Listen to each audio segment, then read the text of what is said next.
Boom. Hello, everybody, ladies and gentlemen, boys and girls. It is Wednesday night. As you already know, the heavy hitters is in your city. I'm your host, K Styles, aka the Sixth Man. To the left of me, we have the Senator, Mad Mike Sports. Right. And as you already know, the Summer Hill Nightmare, we got the Don in the building. I'm trying to figure out which one's better, a lobster roll or a Seattle dog. God. We doing this already. Like it's I'm a huge foodie. I'm a big guy. I'm a foodie. So I just want to know which one's better. Oh my goodness. Oh my goodness. That Don kid, we ain't even got through the introduction yet. You already talking about the food, man. Come on, man. They got me hungry. Man, then we got the minister. Utah Sports is in the building. Yes, sir. Good evening, fellas. Thank y'all for joining us. And as you see, we have two special guests representing their prospective teams for the upcoming Super Bowl matchup this Sunday. On the bottom, right below me, we have Brandon representing the Seattle Seahawks. Thank you for having me on, guys. Great to be here. Hope to have fun tonight. Hey, we're gonna have some fun. And right below the Don, we have Ray representing the New England Patriots. You forgot to say the 6-time Super Bowl champion New England Patriots. Wow. Uh-oh. Wow. Oh. Okay. Wow. He already started. See. Well.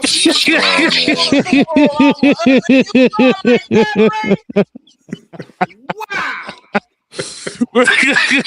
I was not expecting that. And Ray, Oh, hold on, Ray. And those 6 Super Bowls y'all won, and who was the quarterback, and which school did he go to? You know what? Oh, you a Michigan guy? Go Blue. Yes. Oh, that's not. Well, you bring up Michigan, boy. You talk about a foodie, boy. You know what? We gonna go down that road right there. All right, man. Hey, look. We appreciate everybody coming in, man. Ray, Brandon. Hey, man. Hey.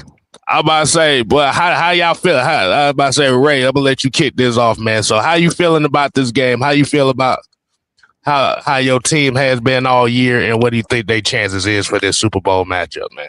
Well, let's start with saying that I am on cloud 9 because if you go our channel and podcast called Dear Pats Nation, our preseason episode, I said the Patriots would win 8 games this year and probably come second in the AFC East. So as far as I'm concerned, like we've been playing with house money since week 9 of this season. But look, nobody picked this matchup at the beginning of the year, the Patriots or the Seahawks. I think that I'm going to be honest. Like, I don't feel great going into this game. We talked about this on our show Monday night. I think that there's some things the Patriots can do where they can get an edge. I am very familiar with Sam Darnold, obviously him playing in the division with the Jets, and I've seen what the Patriots can do, and when he gets disrupted and gets out of focus, what kind of quarterback he becomes.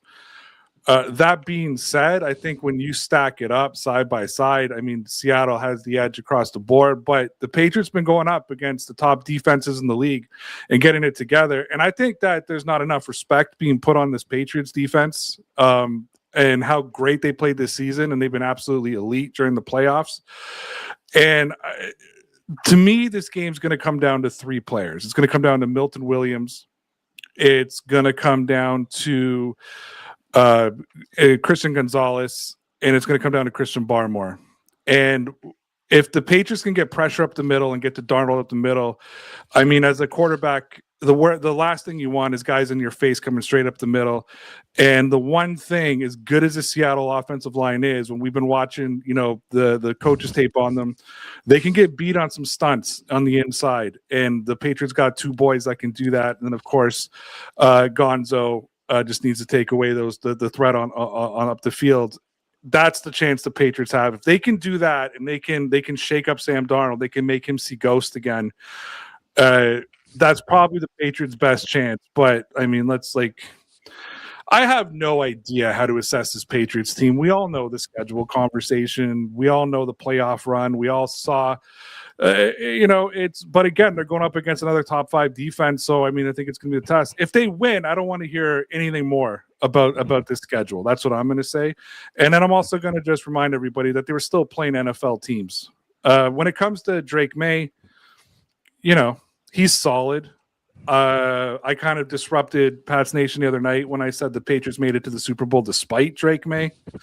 I think that as good as his numbers are, he's so susceptible to turning over the football, and I think he looked like a second-year quarterback this year. And then obviously that left side of the Patriots offensive line is shaky. But I'm telling you, it's going to come down to those 3 guys. Hey man, hey look, I always say it like this. You got to play who you got to play. So hey, you get to the game, you get to the big dance, you get to the big dance, man. Hey man, Brandon, you see him already talking over here, man. What you got on that? I mean, I do think that he has a very good point in that this game is about the Patriots' interior defenders versus our interior. I know the Seahawks offensive line is good. There are some things going on in that interior that I think leave some question marks. And I think that interior pressure is the right way for New England to win this game if they will, because like he said, I do think that you put these two teams up next to each other, and he even acknowledged this. Seattle seems like they've had a little bit of a better season. Seattle seems like they're a little bit stronger in other areas. Like, I think we can attack their offensive line. Will Campbell in particular hasn't really looked quite the same since he came back from the injury. Jared Wilson, I don't know why they're doing this. They're playing him out of position at left guard. That guy should be a center all day. I think he'll probably get to move to center next year, but it's not an offensive line that I think is the strength of the team. And I mean, Drake May, I think he's going to be a phenomenal player in this league, but he is a second-year player, and he does have a little bit of a tendency to kind of try to go make a big play a little more often than he should, try to get the ball deep downfield. And early in the season, that was working out great for him. But as the year's gone on, not as much. He hasn't been quite as effective throwing the deep ball. And certainly in the postseason, he's been a turnover machine. So I think there are some areas we can attack here. But I mean, I think he put it right when he said that it was about Christian Barmore and Milton Williams. If those guys can have big games, that is the one area where I see this game maybe getting out of Seattle's control. But other than that, I have to admit I'm feeling pretty darn good about things. But like you said, it's easy to feel good because I didn't think the Seahawks were going to be here this year. I thought they were a playoff team, but not much more. So I'm happy. Yeah, this isn't Tom Brady's Patriots. If this would have been 3 years ago and they lost, 7 years ago and they lost, I would have been devastated. This is, I feel like a Buffalo Bills fan right now, but this is really I'm just happy to be there type of thing. But yeah, again, it's the Seattle team is good. It's no joke. And I hate saying this, but week 15, I picked Seattle to win the Super Bowl. Really thinking the Patriots wouldn't get there. So I'm hoping I'm wrong, Brandon. I'm really hoping I'm wrong right now. I understand. And, but yeah, they've been my pick the whole way through. So I kind of win no matter what. I either get to brag because the Patriots got 7 or I was right, 10 weeks ago that Seattle was going to win the Super Bowl. Mm-hmm. Right. Yeah. And again, I mean, I don't want to give up the I don't want to say that I'd be okay with losing this game just because I didn't expect to be here, but I think we are ahead of schedule, especially with the offseason we had, which I did not love the offseason we had. I didn't know what to think when we got Sam Darnold. I wasn't a huge fan of it. I wasn't a huge fan of some of the other things that we did, but everything's just really panned out on the best possible path. And being here, being the number 1 seed, being a 14-win team, that's one of the best moments for as a Seattle sports fan that I've ever had, regardless of what happens on Sunday to a certain extent. Can I address this comment? Go ahead. Do you think? So it's a whole different Patriots team, and Sam is on the Seahawks, not the Jets. Like, I understand what you're saying, but that's kind of an irrelevant comment. Sam Darnold is still Sam Darnold. And I always thought he was a better quarterback than the way he played with the Jets, because I don't think the Jets did anything for him. But we've seen what happens when Sam Darnold gets rattled. We saw it in Carolina. We saw it in New York. It's not like that doesn't really change for quarterbacks. Like, once you have that tendency, it stays. So that's my hopes for this game, is that they can beat that interior line of the Seahawks. Because if they disrupt Darnold, I'm telling you, he's a different quarterback. Yeah, and I mean, every quarterback's a lot worse when they get pressured, right? That's just kind of a rule.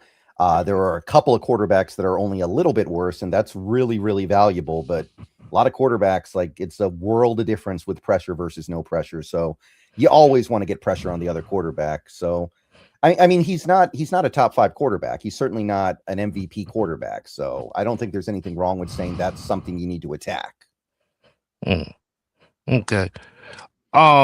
You kind of like, and I kind of want to ask the question with both of y'all. One particular matchup, and I think both of y'all kind of mentioned it, that I'm really going to be looking at is this Jackson Najimba versus Christian Gonzalez matchup, because I know this is going to be something that's definitely going to be on the lookout, man. So how do y'all feel about that, man? Is it am I kind of assessing it a little bit differently, or do you think that is the premier matchup for this Super Bowl? Well, yeah, you want to go first, Rob? I think this is the heavyweight bout that's coming into this. I mean, you've got two elite. I mean, look, I'm not going to pretend to be an expert on the Seahawks, because we paid very little attention to them at the beginning in the preseason, because I thought they're going to be as lousy as the Patriots. You know what I mean? So it was, we didn't start really paying attention till later in the year. But Gonzo is it's hard to argue that he's not a top 3 corner in the league right now and what he can do on lockdown. However, he's looked susceptible at times of getting beat, especially early in games. Like, I think my fear is with that matchup, if they can catch him early before he makes his adjustments and they can go up a couple of scores, I don't trust the Patriots offense to come back from being down 2 scores. I think once you get to the second quarter, I have all the faith even halfway through the first, I have all the faith in the world that Adrian Gonzalez can take any receiver out of the game. That's just what good corners do. And it's no knock to the receiver. But even when you lock them down, I just feel like people always get their shot, right? They a good receiver will always find his moment. It's just what he does with it. Okay. Yeah. Well, I mean, my question would just be, is Gonzalez going to be traveling with JSN? Because one of the things that this offense has done really well this year with Kubiak is they're constantly moving JSN around, and he's constantly getting matched up against linebackers and safeties and nickel corners. And like we had that play where JSN scored the touchdown against the Rams in the NFC title game, where JSN lines up in the backfield and it kind of breaks the brain of the Rams defense. So they end up trying to cover him with a slow linebacker, and it's the easiest play in the world. So I don't know if you're going to see that, how much you're going to see that matchup. You're going to see it some, but we're going to move him around to make sure that he gets matched up with other players. And I think just to combat that a little bit, the Patriots, for the most part, shift Gonzalez around to just wherever the best player is. But they also do some nifty stuff with their safeties. Like, the Patriots safeties are very involved in the cover game plan. And sometimes they play that traditional high 1 or high 2, but they also do some it'll look like they're coming in on a safety blitz, but they're actually there to be the double coverage on receivers. If you look at it, they do some unique stuff. But I gotta say, what I've seen out of the Seattle's offense is you guys got a good OC that's very creative. And I think, honestly, like, the matchup between the 2 offensive coordinators, I know they won't be on the field together, but Josh McDaniels is a terrible head coach, but he's a brilliant offensive coordinator and what he can come up with in scheme. But offensively, honestly, I think the biggest matchup is going to be, can that let's face it, outstanding run defense of Seattle stop Ramondre Stevenson, because Ramondre Stevenson has been probably since like week 16, 17, the backbone, and all through the playoffs, the backbone of this Patriots offense. Reminds me very much of LeGarrette Blount in, I think it was 2016, when he really, as much as they had Tom Brady, he kind of carried the team right to the Super Bowl. If they can shut down Ramondre Stevenson, the Patriots offense is in a lot of trouble. Yeah, and one thing I think we learned last week is that the way to beat the Seahawks run defense is inside the tackles with a power back, which is what Stevenson is. The Seahawks had the best run defense in the league during the regular season by EPA, and the one guy they had a little bit of trouble with was Kyron Williams, because that's a power runner, and the Seahawks don't use a traditional nose tackle, and they live in nickel. So if you run between the tackles with a power back, you might be able to do something. They really do swallow up that outside zone stuff, though. They really do swallow up like the Christian McCaffreys of the world. And I was going to say something about how Travion Henderson, I don't know what happened to that guy, but it might not be a great idea to put him out there. He's kind of your speedy back, and I think Stevenson is the right guy to play in this game. So like I said, man, we got, like I said, a lot of people that's showing love. Got a lot of Brandon's people in here, man. Definitely appreciate y'all coming in here as well. I got one more question before, because I know Ray got to leave soon. Yeah. So y'all both got y'all got well, the Seahawks has Mike McDonald, and then the Patriots got Mike Vrabel. Two outstanding coaches. All right. 2 years ago, who would have thought the Atlanta Falcons interviewed both those guys and said, nope, we don't want them. Bill Belichick too, and Jim Harbaugh, who just left Michigan from winning the national championship. All those guys that we just said, oh, we're gonna choose Raheem Morris to be our head coach. So how did the fortune turn for both of these franchises? And that's what I want to bring up before you leave, Ray, about Mike Vrabel. Yeah, I said Mike Vrabel was going to be the next coach of the Patriots before Belichick was even considered or sniffing being fired. I could kind of just see the writing on the wall. I was a little surprised with Vrabel available that they went with Gerard Mayo. Like I was really surprised by that play, but I know Robert Kraft really liked Mayo. Vrabel was a good coach in Tennessee. I don't think he had a quarterback. Like we had Ryan Tannehill. He put a lot of probably ruined Derrick Henry, honestly, the amount that he ran him and kind of ran him to the ground. But you saw what he could do with the defense. You could see what he could do with a decent to mediocre roster and how he could elevate them. What Vrabel did was, don't forget, Vrabel was one of the initiators of the Patriots way, that Patriots way that they talk about. So Vrabel came in and didn't try to mimic and copy and be Bill Belichick. He came in and was Mike Vrabel, but brought what he knew from a player's perspective of what it takes to be a Patriot. I'm going to be honest with you.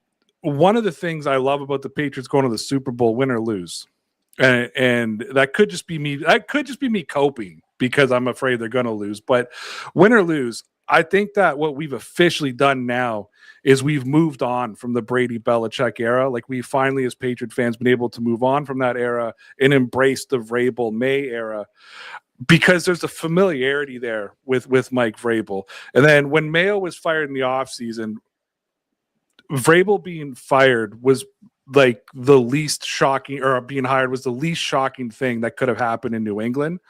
And people who were on our channel that night, I was like, were surprised by this move. Like, I was like, have you not been listening to me for 4 years? As I've been saying, like, even when he was a Titans coach, I honestly thought Robert Kraft would just trade for him and put up like a first round pick to get Mike Vrabel. Like, I always kind of saw that natural fit.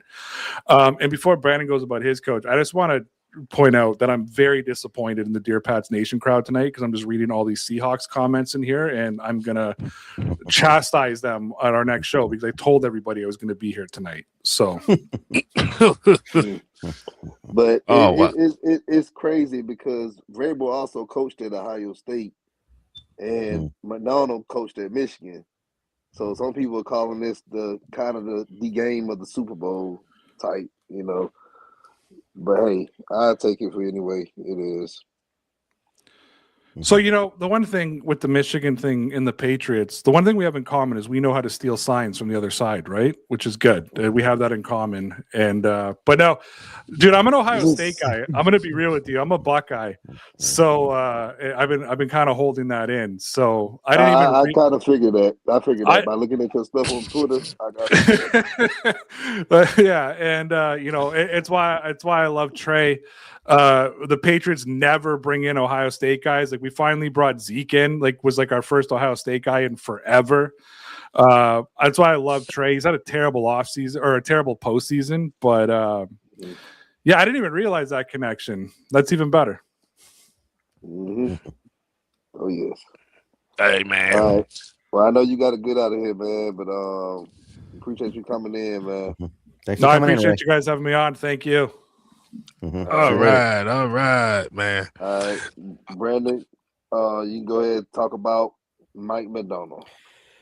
Well, it's a couple different things. I think that McDonald instilled stability in an organization that had gotten a little chaotic. I know things weren't bad, but in the last couple of years of Pete Carroll, it felt like things got a little chaotic and they never bottomed out. But I did feel like Pete just kind of let the players do what they wanted to do a little bit. It was getting a little bit lax, and McDonald kind of restored things to normalcy.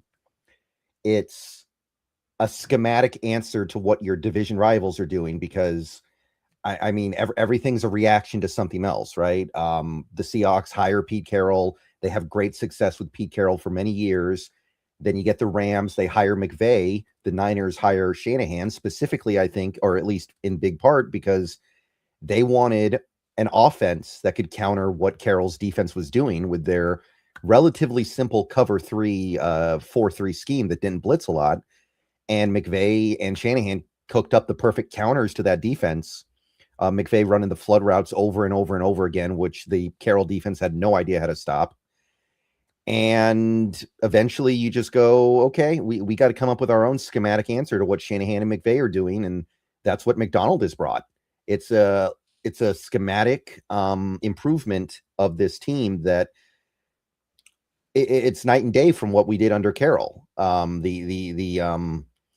complexities of this defense, all the simulated pressure they do, it's something completely different. And it's something that needed to happen for a little while now because we had fallen so far behind our division rivals. And look, it couldn't have been easy for this team to fire the most successful head coach in franchise history, but they did it and they're being rewarded for it right now. I think there are a lot of teams out there that would have just said, look, Carroll gets to coach until he doesn't want to coach anymore, no matter what. He's never going to get fired. He won a Super Bowl. That's the end of it. But this team decided they were going to go a different way, and look where they are now. There's no way we're here right now without McDonald. I don't think so. I think McDonald's a huge part of what we built here, so it's been awesome. And I agree with you on that because McDonald was like a guy that I wanted here in Atlanta. And the man, every way he's with, like, he transformed their defense, like, overnight. So I'm like, when I heard that he went up there to Seattle, I'm like, y'all about to have a better version of the Legion of Boom. Yeah, we might. I mean, it depends on who you ask. If they finish the job on Sunday, we're going to have an interesting conversation, and it's kind of sacrilegious to say that a defense is better than the Legion of Boom defense around here, but I think we're probably at that point if they finish the job on Sunday. Look, a guy that pretty much almost made Aiden Hutchinson Heisman. Like, come on now. Yeah, like, yeah, he revived Michigan's defense, and then went to Baltimore, made their defense great, and then he got the job there in Seattle. And look, he's been out there 2 years, and y'all in the Super Bowl. We hired Raheem Morris the same time that y'all hired Mike McDonald, and we haven't even seen the playoffs. Raheem Morris must be very good at giving interviews. That's all I can say, because the resume, I mean, it's okay, but it was always a little weird to me. Like, what did Belichick do in that interview to not get that job? Because I remember 2 years ago, it looked like Belichick to Atlanta was a done deal, and somehow he left town without a contract. Oh Lord. But I do, but it is one player on the Seahawks that I'm kind of very interested to see in this game, and is actually kind of like one of my favorite guys that came out the draft, and it's Nick Emawari. Oh yeah. So what do you so how do you for those that may not be familiar with Nick Emawari and how the Seahawks defense, man, how would you explain how he looked as a rookie this year for the Seahawks? He unlocks everything that we want to do defensively, because one thing McDonald wants to do is live in nickel. He does not want to get into base. He does not want to put 7 guys in the front, in the full front 7 out there. He wants to have 2 down linemen, 2 edge rushers, 2 linebackers. And he gets away with that and still has an elite run defense. Mostly, it's a lot of different things. It's Leonard Williams, it's Ernest Jones, but I think the most important thing there is you have Nick Emawari in the slot. And Nick Emawari is as big as a linebacker, but he moves like a corner. So that allows the Seahawks to do that and not get completely killed in the run, because, yeah, he's a slot corner, but when the other team runs the ball, he comes up and defends the run like he's a linebacker. And when you combine that with Devin Witherspoon, who is, I think, the best tackling corner in football, the best run supporting corner in football, you have a team that can live in nickel and still stop the run. And that's everything to this team. Without that, they're not nearly as good. Jew, man, what you want to add to this, man? So how you want to add to that? Yeah, man, you stole it right, the idea right off the top, Case. I was thinking the same thing. You guys know how much I love Nick Emawari coming out of college. Like, he was one of the guys that I wanted the Falcons to go after, because to me he's a tone setter. To me, he's like y'all new Cam Chancellor.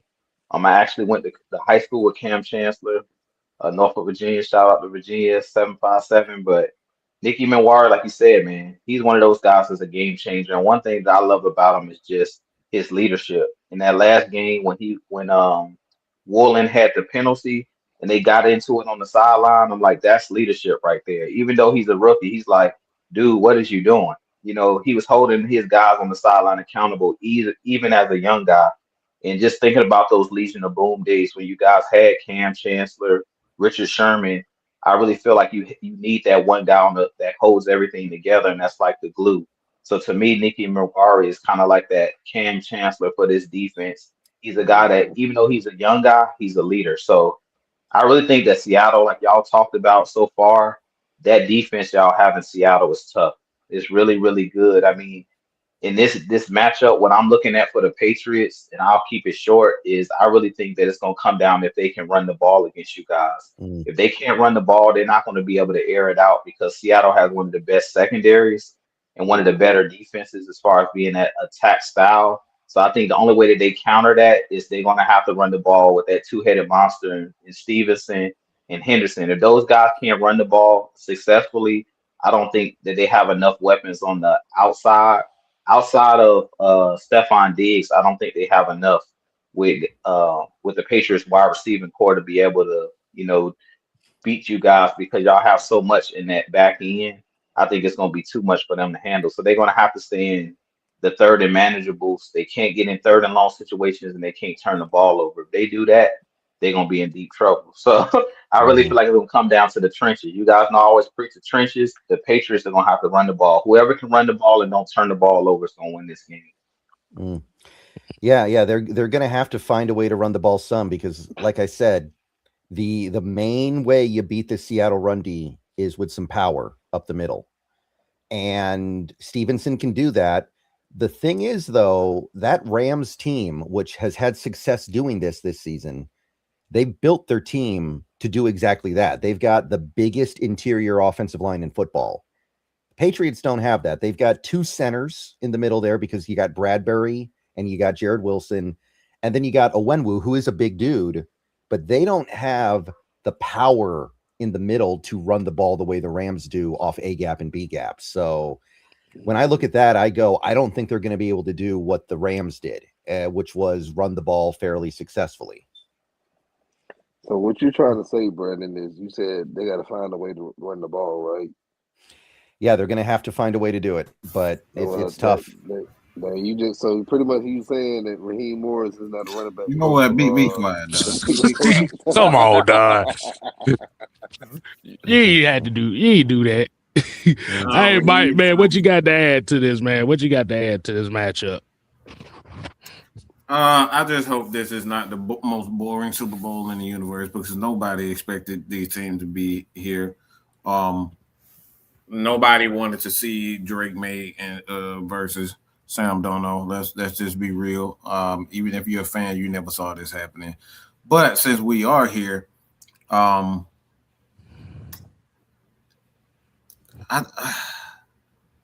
there's just nothing inside me could say that I want the Patriots to win anything. Like they're just America's team that we're gonna hate forever, especially as Falcons fans. But with that aside, I don't see how they're gonna be able to. It's just something about Seattle this year. It just seems like they are that team. Like I could get into all the, running the ball, quarterbacks, come down to turnovers. Sam Darnold is one of those streaky quarterbacks. He can have a game where he's throwing 300, 400. And I still don't know how to say his name. Jackson Jigba, how the heck you ever say your names? Just say JSN, man. Just say JSN. Yeah, he's once those guys on, it's kind of hard to stop those guys as we saw the Falcons. But yeah, I just think this. I think Seattle's just destined to win, and hopefully they give the ball to the running back on the 1 yard line and don't. Never mind. I've been watching a lot of I've been watching a lot of his previews, not previews, but he's making a lot of dang old commercials. I don't know what's going on with him. Like, I guess, yeah, but he's making a lot of commercials. But yeah, man, I just think they're destined. It just Seattle just has it this year. I think if we get the ball at the 1 yard line, we're doing the tush push thing. We're doing the AJ Barnyard thing. You don't got to worry about nothing. As long as you don't throw the ball, I'm good. Speaking of AJ Barner, man, like shouts out. And this is why I really think this is why Seattle is in the situation they're in right now. They're probably winning their second Super Bowl. Yes, I spoke about Mike Madonna earlier, but man, AJ Barner, Mike Morris, Alu Owanami, and Mike, and I'll say Zach Charbonnet a little bit too, but those guys right there, man, those guys really contribute to the Seahawks' success this season. Yeah, we gotten some good things from Michigan players, man. Especially AJ Barner. He is not far away already from being like the best tight end in team history. And I know that sounds weird. Exactly. But we have not had a lot of good tight ends in Seattle. So AJ Barner, he's coming up pretty quickly here. I knew he was gonna be good, but of course, Colston Love is gonna be better than him. But still, AJ Barner, man, like he's a great tight end. And look, I know Iowa, they known for tight end U. But Michigan, we're not that far off from, developing tight ends either. So, we got a question from Jared Crompton. He says, how confident do you think that Seattle resigns Tariq Woolen, or do you think that they'll let him walk? I think they're probably going to let him walk. I think they're actually going to let him walk because we're going to have to pay Devin Witherspoon a ton of money in probably this offseason. And I don't think you can be paying two corners that massive amount of money and expect to keep the rest of the team together. And there was also this thing where they showed the clip of how McDonald reacted when Woolen picked up the penalty against the Rams. And he was just kind of like, of course it's that guy. And he sounds like the knock on Woolen is that he doesn't seem to love football the way some of these other guys do. Like Nicky Manwari loves football. There's no doubt about it.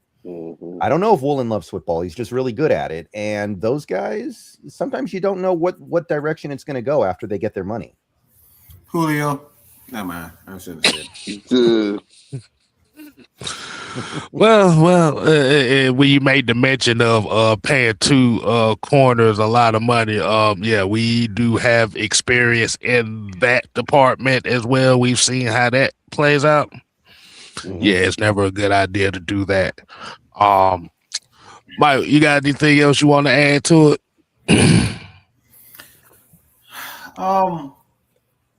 Yeah.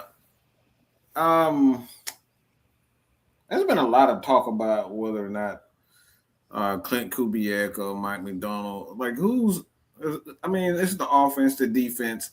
I think they work well together, but I don't know if you answered this, but what about Mike McDonald that just makes him that guy? He's a freak about football, man. He did an interview a couple weeks ago, and he said he's got a son, newborn son. The son is like 1.5 years old, and he says, I see him for about half hour a week during the season because I got to keep working because this is his job and this is what he's devoted his life to.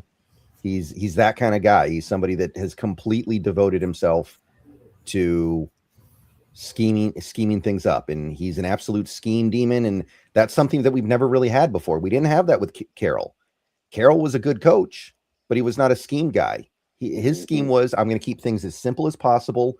We're going to do the same thing almost every play. We're going to drop into cover 3 every snap, and I'm going to let my players go make plays because they don't have anything to think about other than going to make the play.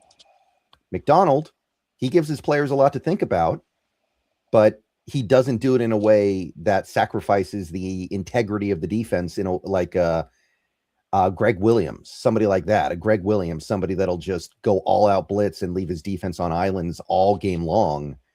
So I think that's really just what makes McDonald so special. He's the perfect coach for this current era of football, where he is living in the cover 2 shell. He doesn't blitz, but he finds creative ways to get pressure anyway. And just as a reminder, yeah, like I said, y'all could definitely leave y'all questions in the chat. Like I said, we're gonna get to them. But Matthew here says, who do you think would be our offensive? I guess the Seahawks. Who you think gonna be the offensive coordinator after Clint Kubiak is gone? Clint Capella. I'm sitting here looking at some new at some Atlanta Hawks stuff too now. I'm multitasking. Well, okay. I mean, maybe he'll be available for it. I don't know. Nah, but do you with Clint Kubiak possibly gone, man? Who do you think they would be eyeing as the next OC? Yeah, Clint is definitely gone. I mean, they haven't said it outright. They can't, but we all know it. So he's going to the Raiders. Good for him. Hope it works out well. But I like Arthur Smith, man. And I know he's with Ohio State right now. You'd probably have to buy him out. But I like Arthur Smith. I like the way he calls games. I like the way he looks at offense. And I like the way that he produced results in Tennessee without having a great quarterback. Arthur Smith is my guy. There are going to be some other guys. There are going to be offensive coordinators on some of these teams that don't give them play calling, like Wes Phillips on Minnesota, Adam Stenovich on Green Bay, Grant Udinsky on Jacksonville. Those guys are interesting because they've hopefully learned a lot from the guys they're under, but you got to take it on faith a little bit. And you've got some in-house guys like Jake Peets, who has been taught by the best. He was under Nick Saban at Alabama. He was under Sean McVay in LA, and you got to hope he picked up a lot of good stuff from those guys. But my favorite's Arthur Smith, so that's my guy. You know who else I think they could I think he should go after Zach Robinson. I think he'd be a wonderful guy. No. I wouldn't wish that on my worst enemy. Don't do that, Mike. What's wrong with you? Go ahead, Don. Yeah, I think he just had. Oh, he just went out. That's definitely a very interesting choice right there. Like you said, he just whether it be a 1-year stint at Ohio State, we'll see. Well, all right, there you go, Don. I think this is about your time right here to take it over, man. Don, how you want to go from here?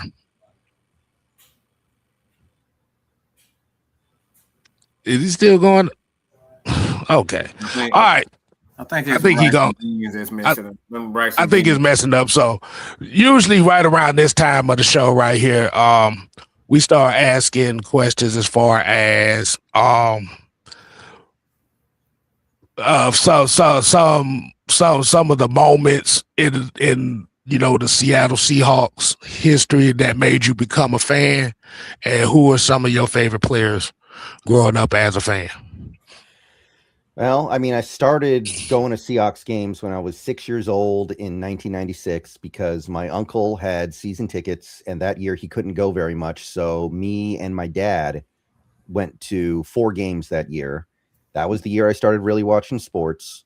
So that's kind of when it started. And I'm not going to pretend like I totally understood what was going on, but that's when it started. And there weren't a lot of great moments at first. That was not a very good Seahawks team in the 90s. The 90s were a bad time. Yeah. But a lot of the games weren't even on TV because back then, if the game didn't sell out, if it was a home game and it didn't sell out, then the game would be on the radio and that was it. And I remember a lot of those games I listened to on the radio. Mm-hmm. Oh, man, we've been down that road too. Yeah. So when I was young, I think the first Seahawks player that I really loved was actually not known for being a Seahawk, but the first player I remember really liking was Ricky Watters because he came here at the end of his career. Yeah. And Sean Alexander's rookie year, Ricky Watters was the lead running back, and he helped Sean Alexander a lot that year. And there was just something about him, and I really liked him. And then from there, things started turning around. That was the early days of Mike Holmgren as the head coach. And I started really getting into the team around that time and saw the team go to a Super Bowl, saw the team fall back down, get back up, go to back-to-back Super Bowls. And now they're back here again. Like my favorite player ever used to be Earl Thomas, but now you can't say Earl Thomas is your favorite player. And people look at you weird when you say Earl Thomas is your favorite player. So I can't say that anymore. He's doing weird things with his brother. That's not okay. You can't be. Whoa! No. We're not gonna do that. We're not. Oh, you know what? I totally forgot about that. Jeez. Oh. Yeah. I forgot about that. Yeah. It was a tough time. It was a tough time for Earl Thomas fans. But then anybody that you had that you kind of replaced it with, it was probably Bobby Wagner because he was the consummate professional during the post Super Bowl years when a lot of our players kind of left and a lot of our players kind of reacted poorly to things and started acting in a way that kind of made you resent them a little bit. Bobby always kept it cool and he was here for the longest time, so it ended up being him. But that would probably be my favorite guy now. There are plenty of other guys that I have a lot of love for as well, but those are the guys that stand out to me. Okay. I have a question. Was Richard Sherman is big a jerk than I think? Because I can't stand that dude. Like, was he really that much of a jerk? I mean, he's loud. He's definitely loud, and I mean, I understand that fans of other teams don't like that guy. They shouldn't like that guy. I mean, that's part of it, right? It's like, it's kind of like Kevin Garnett, right? Like, if Kevin Garnett's on your team, you love him, but if you're root for the other team, you can't stand him, and that's kind of just the way it goes because he doesn't shut up, and he's really good. So I totally get it. And, I've been on the other side of that too. Remember, he went to the 49ers at the end of his career. Oh, yeah. So I was on the other side of that too. I totally get it. Brad, what's going on, man? Um, I think I'll go next. Like I said, I know for me, kind of like looking outside in, couple of the players that I've always kind of, that I kind of, were akin to, like, I'm gonna leave beast mode out of this because beast. I'm gonna leave beast mode out of this. But I would go with my number one guy is Walter Jones, the left tackle. Okay. Oh yeah, met him a couple times. Yeah, like I said, because I think just around that time, I think Walter Jones, as far as tackles, never really got the respect. I think his name didn't get out there as much as it should have, like with the Orlando Paces and the Jonathan Ogdens and the Willie Roast and stuff like that. But as far as a left tackle, he was just one of the best left tackles this league has seen in the last 30-something damn years. And another one, and I throw another one there here. This one's going to be very, very, very fun, actually. And Michael Bennett. Oh, I thought you were going to say Jerry Rice. Oh, man.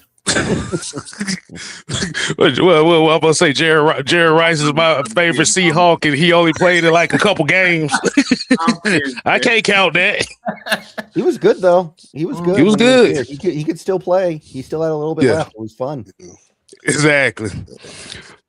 But Michael Bennett's attitude kind of helped that Legion of Boom as well. I think he was one of the underrated cogs on that defense that people didn't really give respect to.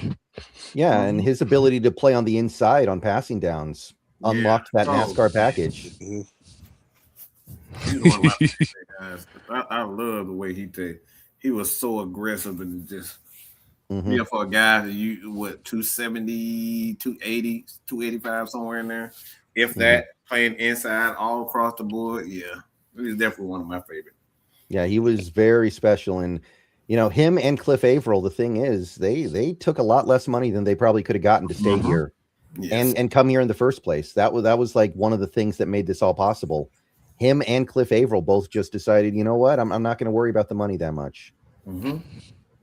Well, that's what happens when there's a vision involved, and people want to be a part of that, and they believe in believe in what the team had at that time. They'll be willing to take less money like that. But like you said, that's what happens when you build a system that people could thrive in. Yep. Definitely. My favorite Seahawks. I guess y'all. Who want to guess? No, Steve Hutchinson. Steve Hutchinson. Yes, it is Steve Hutchinson. Man. And why is that, dog? Look, man, talk about a dog at guard, man. Like, come on, man. That man was, again, I like that Seattle offensive line changed when he left to go to Minnesota. Oh, yeah. Very, very different. Never were able to replace him. And probably never will. Probably always going to be the best left tackle in left guard in franchise history. That's a very good one too. Him and Walter Jones on that left side, bruh. Matt Hasselback, bruh. He knew his side was safe. Yeah, it was a very, very special offensive line. And you had to dump the resources in to do it, right? Walter Jones, first round pick, Steve Hutchinson, first round pick. It's like what the Lions did with their offensive line. They just kept pumping picks into it until it became elite. Philadelphia, same thing. So sometimes you got to just do it. Speaking of Philadelphia, man, Jeff Stoutland, man. I heard about that. That's hurt. That's a huge blow to the Eagles, man. A huge blow. Very young. He gotta understand, man. There ain't many good offensive line coaches that's developing offensive linemen in the league, man. You got somebody like that with all that experience, you got to keep that person around. He's more important than you. Yeah, he's been there since Chip Kelly was there too, so he's been there a long time. Yep, 2013, I believe. Big one. CG2K said it can't be because he went to Michigan, right? Of course not. Of course not. Of course. All right, Jew, man. What you got on that, man? Y'all said leave beast mode out of it, but I'm not leaving him out of it. I'm bringing him back in it. Y'all already know where I'm going with it. Beast mode, man, is my favorite offensive player, hands down. Yeah, beast mode. I mean, I liked beast mode before when he was in Buffalo. He really wasn't getting that much shine, and then he goes over to Seattle, and I was rooting for him like he was a Falcon. Any player that does what he did to the Saints on the Beast Quake is a friend of mine. So the way he was slapping them around and that run that he made against the Saints is always going to be memorable. The way that he just ran through the whole team, stiff arming everybody, couldn't tackle him. He was just throwing them around like rag dolls. So he got to be beast mode. Like he was the whole. When you talk about aura of that, like toughness and like the Seattle. When you think of Seattle and you think offense, you always think of beast mode first, especially with those Legion of Boom teams. And then on the defense, I go back to Cam Chancellor. Just to me, he put the fear of God in everybody. He was our Keanu Neal, where it's just like catch the ball over the middle of the field if you want to.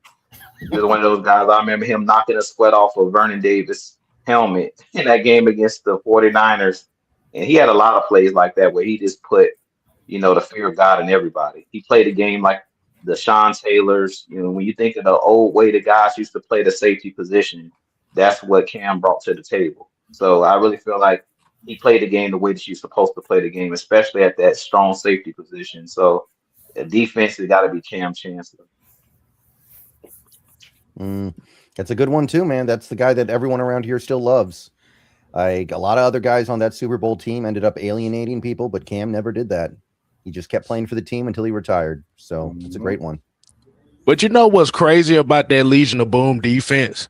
And when in hindsight, looking back at it, you would think as fearful as that front seven was, you just never realized how big that secondary was. I mean, well, you got your corner 6'4", 245 pounds. That is abnormal. And running past the receivers. Brandon Browner was an abnormal corner. That's what I was hoping. Yeah, and he didn't play corner in college. He was a receiver in college. So, and that's what we was hoping down here when Dan Quinn became our head coach. We was hoping that we was gonna get bigger, and we didn't. We got lighter and smaller. Let's not talk about that. I'm just saying, man. I'm a defensive guy. I love defense, and like that right there. Yeah, I had my hopes up on that. Yeah, 260-pound defensive tackles and not like that. No, man. You have Hit Beasley playing as a DN. Come on, dude was only 225 pounds. Yeah, I mean there were a couple good years with Dan Quinn. It didn't last very long, but he had a couple good moments, I guess. The fact that you said "I guess" says everything that we need to know. Exactly. Better than Bobby Petrino, right? Oh man. Yeah. See, now I gotta go drink bleach. Hold on, I'll be right back. Man. Him and Urban Meyer got to be the two worst NFL head coaches ever, right? That's the bottom of the barrel. Oh, yeah, I forgot about Urban Meyer. I totally fished that out of my mind. I ain't forget about it. I already know he's a horrible ass coach. What about you, Mike? I said mine already. Okay, you got that? Okay. Yeah, all right, Don. Let you take it here from here, man. Where you want to go with this one?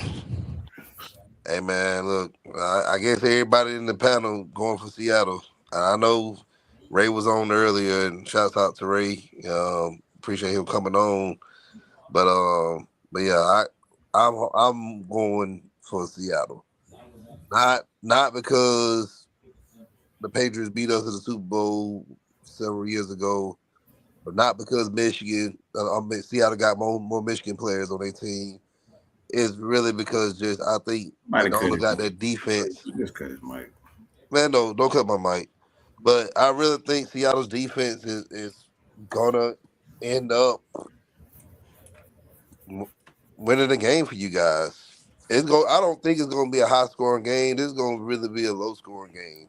I really don't think either team is gonna get more than probably 24 points.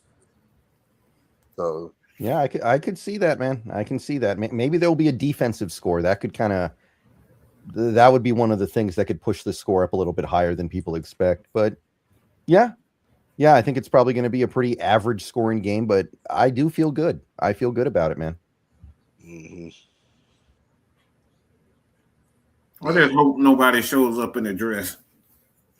I just hope Clint, Kubiak actually focus on game planning Sunday and not worried about the Raiders' job. You know, you see a lot of times these coordinators, you know, they Shanahan is what you're saying. Mm-hmm. But even last year, Keelan Moore, they knew he was going to be the coach of the Saints. Sirianni, he called that Super Bowl last year. He's like, no, better let me go and get that playbook from you, bro. Yeah, and Kellen Moore did a good job last year, so it's not like it can't be done. You can walk and chew gum at the same time, but that is something that is on our minds as we go through this week. Believe me, we're definitely aware of the possibility. Yeah, I just think it's just one of those cases where I don't need to see these offensive coaches try to force the quarterback to be the hero, because it always seems like every Super Bowl that I've watched, the team that always loses is the team in which its offensive coordinator tries to force the quarterback to be the hero. Yeah, and that's not how this team is built. This team is built to run the ball and play defense. If Darnold tries to be the hero, usually bad things happen. I mean, last week when we played the Rams, Darnold was the hero, but generally speaking, that is not the formula for this team to have success. Yeah, because I think the last game y'all had, they was more so geared up trying to stop the run that it was open for him to get those plays in. But I'm just saying, just in this moment right here, don't try to force him to be the hero. And that's the same thing I would say with Drake May. Bad things always happen in the Super Bowl, and I see it every time. And May is a guy who will force it deep downfield if he's feeling a little bit flustered. He tries to go hit the big play because he's got the big arm that can do it. But recently hasn't been working out so well for him. Early in the year, it was great. Hey, Don BP said you ain't got no food questions. And Brian said, does anybody on here set me as a 12? I said he's a new Seahawks fan. Hey, but what's in Tacoma to eat anyway? I know people want to talk about food, but what y'all known for? I know Seattle known for the Seattle dog, Starbucks coffee. I forgot what else they known for. Why are you asking a question? You don't name about 8 food like this. Cinnabon, Cinnabon was also founded in Seattle too. So, but what's some good places to eat in Tacoma? Or what are y'all known for? I mean, honestly, a lot of our restaurants have closed down over the last several years. It's not what it used to be. There's like a breakfast cafe pretty near where I live that I like. They do all kinds of breakfast stuff. That's a great place to go eat. But other than that, man, it's not what it used to be. Like last year, I actually went down to Arizona for a week for the Mariners spring training. And I was eating down there in Arizona, and I was like, wow, this is so much better than the food I have at home. This is like they got, Texas Roadhouse up there. They've got some other similar places like that. And it's like, man, I wish I could take some of this food home with me, but we don't have anything like that around here now. All our places close up. Wow. Yeah, Tacoma is a good sized city. It is like, even like a place like Black Angus, which is not an amazing place or anything, but I like that place. Like our Black Angus closed down a couple years ago. So it's just one of those things where, unfortunately, I don't really have a lot I can recommend. We don't really have a lot of great places to eat right now because they need to come back, man. They never really came back from COVID, it feels like. Gee, all that weed up there and y'all don't got food places? That's kind of weird. I guess. Hey, look, man. We got any more questions in the chat? I guess we'll go ahead and start wrapping this up. Hey, rather appreciate you coming on with us, man. Any final words that you want to give to the people, and let you go ahead and plug yourself on our side or where they can find you at.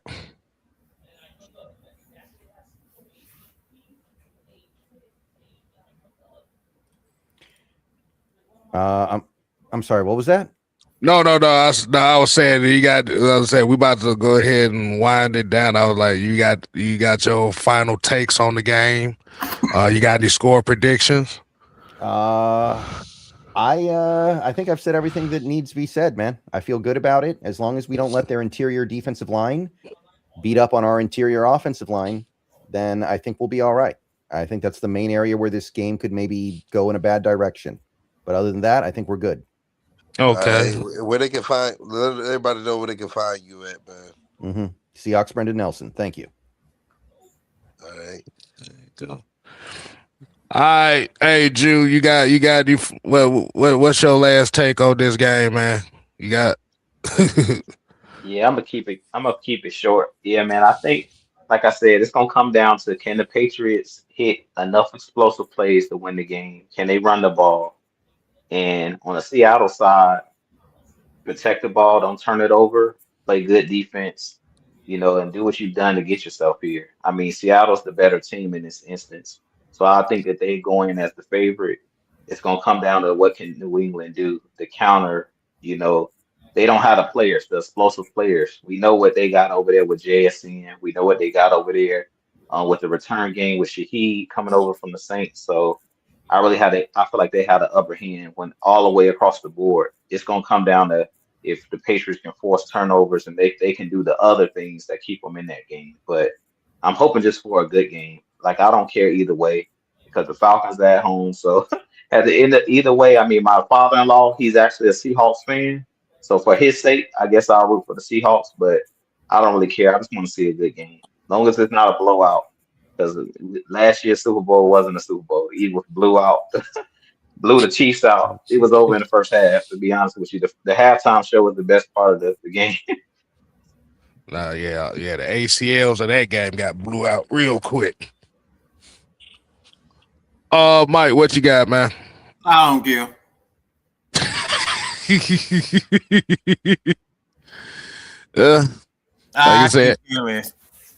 Like I said, man, my thing is whoever makes the least amount of mistakes, whoever is willing to stick to their game plan, should come out with the dub. I kind of expect the Seahawks to win this game, probably by 3. Don't know the exact score, but I think Seahawks win by 3. As long as everything goes to plan. So, Patriots will lose. That's all. Hey, man.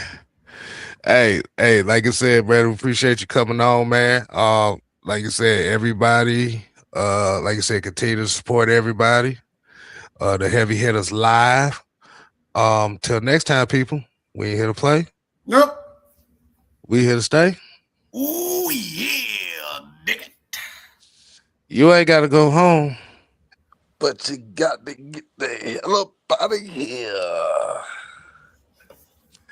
See, now I'm hungry. Now I'm hungry. Now got me thinking about food now. So I'll fix me something up here. All right, y'all. We out. Do.